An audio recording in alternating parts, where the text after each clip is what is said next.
When I was first like thinking I was eating healthy or trying to eat healthier, it became really confusing of all the information that was out there of eat low fat, eat low carbs, making sure you're getting all your nutrients. When it comes to food shopping, what to get, what to not get. And then over the years, I've really learned on what to pay attention to and what things to like not really focus on as much, and how to organize like new things that I'm trying to implement into my diet. If you're someone who is trying to work on creating healthy or healthier eating habits and feel like sometimes it's a little bit overwhelming of where to start, in today's video, I'm going to go over 5 simple things that you can do that has helped me when it comes to not only creating but maintaining healthy eating habits without feeling overwhelmed and also without overspending. So we're going to talk about the money one first, and that is knowing when to buy organic and when to not buy organic. Depending on what I was restocking, my bill would either run from like $50 to $70. And then I saw the documentary on having to buy organic because of Monsanto and pesticides and all that jazz. And so I'm like, okay, bet, let's just buy organic. So I remember I went to the grocery store one time and I'm like picking up everything organic and I'm feeling so good about myself. And then when I got to the register,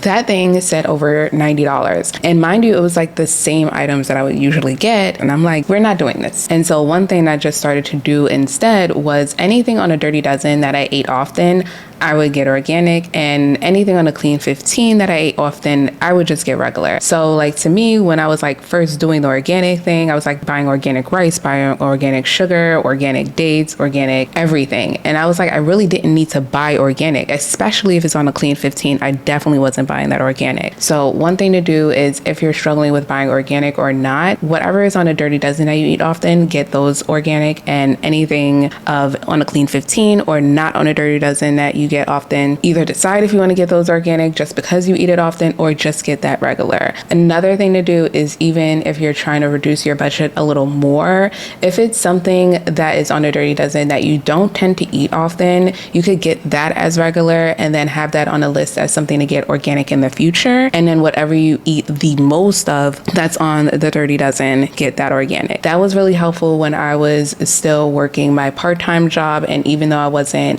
vegan at that time, I was still like trying to get a little bit more organic type of things, but I was like, I was on a $700 bi-weekly income that was not affording me to get organic. So what I would do is get probably like 1 or 2 things that I ate often organic, but then get everything else regular. So the next one is a really good one just because it has been something that I've already tried and tested and no longer do. And that is, instead of focusing on diets, focus on the foods you enjoy. I mainly say this because when I went vegan back in 2019, there was a lot of foods that I was introduced to that I didn't eat prior, like chickpeas, lentils, tempeh. I had just learned about tofu like 2 years prior, and that's only because I was broke and that's the only thing that I could afford when I was in Buffalo. But one thing that I realized like after I was in about like a year or 2 into my vegan journey was, instead of focusing on a specific diet,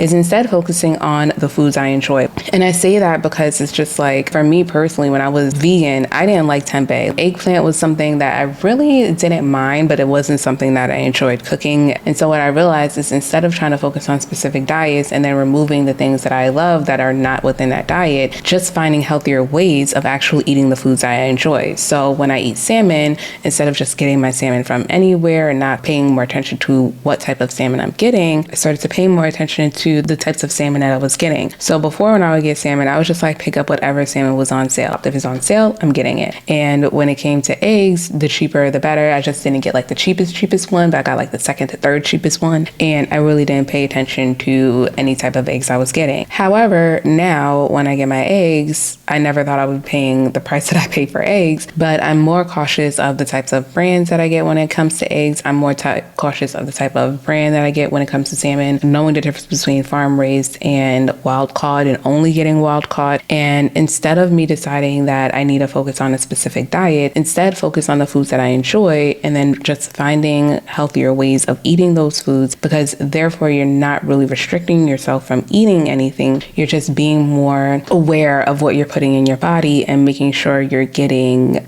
somewhat of the best type of nutrients out of that item that you eat often.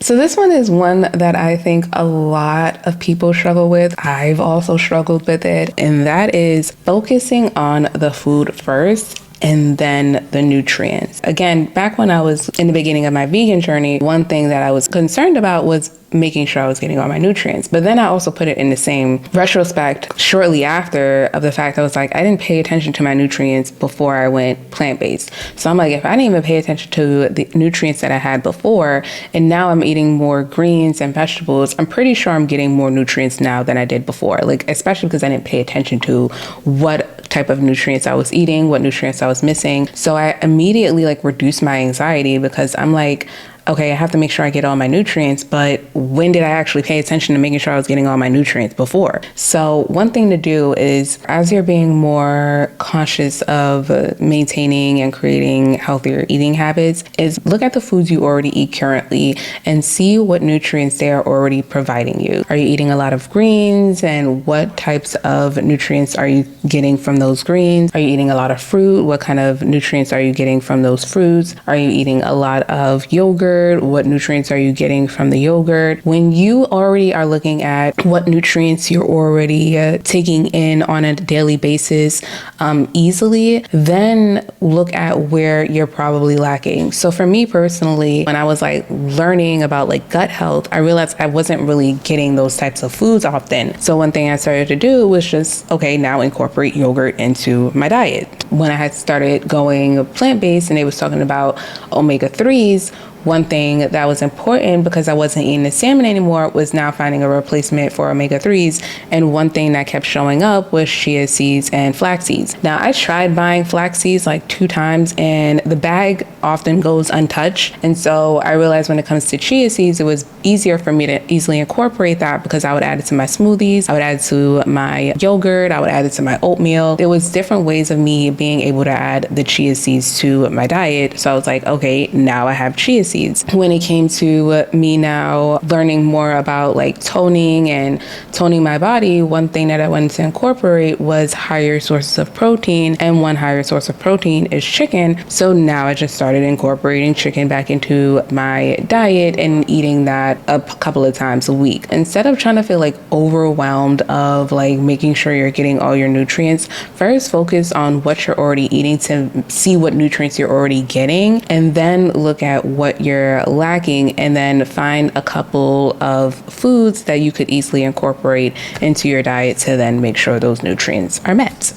And the last one is focusing on adding rather than restricting. This is thoroughly helpful when it comes to changing your eating habits, as well as trying to incorporate new foods, because I think oftentimes it's always instead of eat this, eat this. And one thing that I've found has been mixing the thing that probably isn't the healthiest with something that is healthier. And what I mean by that is, for me personally, I was a big carbs lover. I loved me some rice. I didn't really love some rice. I really loved me some bread, and I loved me some pasta. So instead of focusing on just removing the pasta and removing the bread, one thing that I would do is just find ways of incorporating healthier items into those dishes. So if I enjoyed having pasta, what I would do is just add a lot of vegetables to the pasta. If I had bread, I would add a lot of healthy fats and a lot of greens, and make a veggie sandwich to make it into a healthier item. Instead of focusing on removing something, especially something that you love, focus on adding healthier items to the thing that you enjoy. And I say this because I can't stand when I hear about